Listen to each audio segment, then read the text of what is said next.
بسم اللہ الرحمن الرحیم۔ السلام علیکم۔ کویت اردو نیوز کے ساتھ میں ہوں محمد عمر۔ آج کی اس ویڈیو میں کویت سے آج کی تازہ ترین نیوز اپڈیٹ شامل کرتے ہیں۔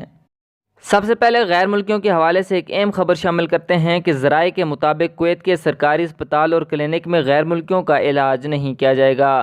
تفصیلات کے مطابق باخبر ذرائع نے انکشاف کیا ہے کہ کویت کی وزارت صحت اور ہیلتھ انشورنس ہاسپٹلز کمپنی زمان کے درمیان ہونے والی میٹنگوں کے نتیجے میں کمپنی کے اس منصوبے کو تیز کرنے پر اتفاق ہوا ہے کہ منصوبے کے مطابق وزارت صحت کی سہولیات صرف کویتی شہریوں کے لیے مختص کرنے کے لیے غیر ملکیوں کو سرکاری کلینک اور اسپتال کے بجائے اپنے صحت کے مراکز میں ان کا علاج شروع کرنے کے منصوبے کو تیز کرے گا۔ ذرائع نے اشارہ کیا ہے کہ زمان کے لیے ابتدائی معاہدہ کیا گیا تھا کہ وہ اگلے سال سے نجی شعبے میں تمام ورکرز کو حاصل کرنا شروع کر دے، کیونکہ اس کے طبی سہولیات کے لیے اس کی تعمیرات اور ساز و سامان کا منصوبہ آگے بڑھ رہا ہے۔ اس بات کی نشاندہی کرتے ہوئے کہ وزارت صحت پہلے اقدامات میں صرف سرکاری شعبے میں کام کرنے والے تارکین وطن کو ہی سرکاری کلینک اور اسپتال میں وصول کرے گی، تاہم بعد میں انہیں بھی سرکاری اسپتال میں علاج سے روک دیا جائے گا اور ان کا زمان کے اسپتالوں میں علاج کیا جائے گا۔ تاہم ذرائع نے بتایا ہے کہ وزارت صحت نے اندیا دیا ہے کہ جابر اسپتال صرف کویتی باشندوں کے لیے مخصوص ہے اور اس کا اطلاق نئے جیرا اسپتال پر بھی ہوگا، جو کہ باضابطہ طور پر کھل چکا ہے۔ اس طرح نئے فروانی اسپتال، جس کے پہلے آپریشنز مرحلے کا حال ہی میں افتتاح کیا گیا تھا، جبکہ اس کا ریزولیوشن کو امیری اسپتال اور صبا اسپتال کے بعد دیگر تمام ہسپتالوں میں نافذ کیا جائے گا۔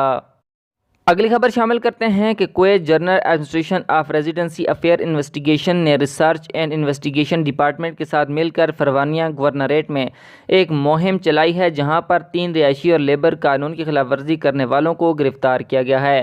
اندلس کے علاقے میں لیبر قانون کی خلاف ورزی کرنے اور رہائشی مکانات کی خلاف ورزی کرنے پر گھروں کی صفائی کرنے والے کارکنوں پر چھاپہ مارا گیا۔ الدجیج کے علاقے سے رہائشی خلاف ورزی کرنے والے اور اندلس کے علاقے میں صفائی کرنے والے کارکنوں کو گرفتار کیا گیا ہے۔ اس کے علاوہ الدجیج کے علاقے میں 6 رہائش گاہوں کی خلاف ورزی کرنے والوں کو گرفتار کیا گیا، جن میں سے 5 اپنے کفیلوں سے مفرور تھے اور ایک بغیر کسی درست شناختی ثبوت کے ملا۔ ان کے خلاف قانونی اور انتظامی اقدامات کیے جا رہے ہیں۔ اس کے علاوہ ان کے ساتھ قانونی اقدامات اٹھائے گئے ہیں۔ اگلی خبر کی جانب بڑھتے ہیں کہ جلیب، فروانی اور خیتان میں سکیورٹی مہم نے 43 افراد کو گرفتار کیا ہے۔